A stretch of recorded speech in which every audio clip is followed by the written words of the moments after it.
Bonjour les amis, on retrouve toujours l'évangile de Luc, toujours au chapitre 14, cette fois-ci les versets 12 à 14. Il dit aussi à celui qui l'avait invité, quand tu donnes un déjeuner ou un dîner, n'invite pas tes amis, tes frères, tes parents, de riches voisins, sinon eux aussi t'inviteront en retour et cela te sera rendu. Au contraire, quand tu donnes un festin, invite des pauvres, des estropiés, des boiteux, des aveugles, et tu seras heureux parce qu'ils n'ont pas de quoi te rendre.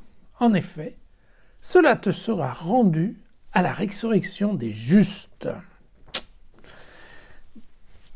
Bon, un petit évangile, comme on voit, hier c'était la leçon de bienséance, vous vous souvenez, où doit-on se mettre quand on est invité à la noce ?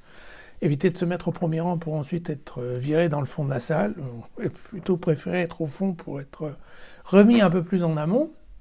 Eh bien aujourd'hui, c'est plutôt une leçon de bienfaisance, c'est-à-dire que typiquement ça fait partie des sujets dans lesquels les évangélistes en général vont un peu passer leur temps à critiquer ce côté des pharisiens, vous savez, qui sont très accroché à un certain standing et à un certain suivi de protocole dans lequel, vous savez ce qu'on appelait, dernièrement on l'a vu, ce qu'on appelait les calculs, voilà.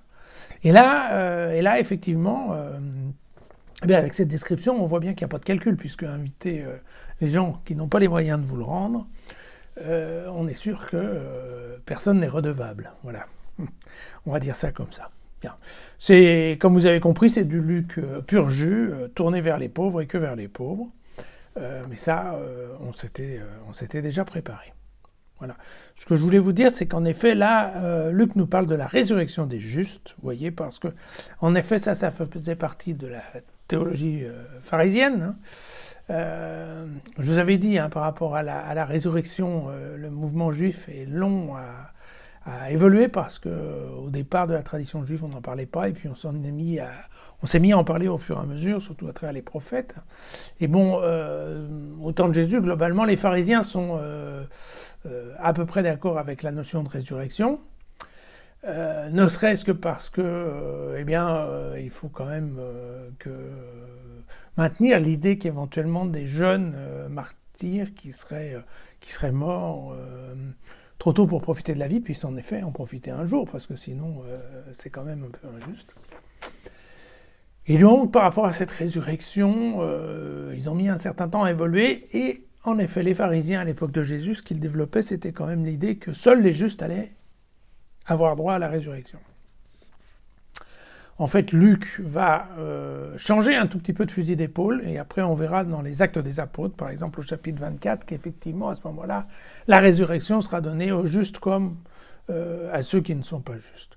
Tout le monde va ressusciter, mais ensuite il y aura quand même, bien entendu, la division avec le jugement, et donc évidemment les justes, eux, auront droit à la vie éternelle, et évidemment, ceux qui ne le sont pas, seront voués à l'enfer, n'est-ce pas? Mais donc, la résurrection, à la fin, elle est quand même pour tous. Voilà.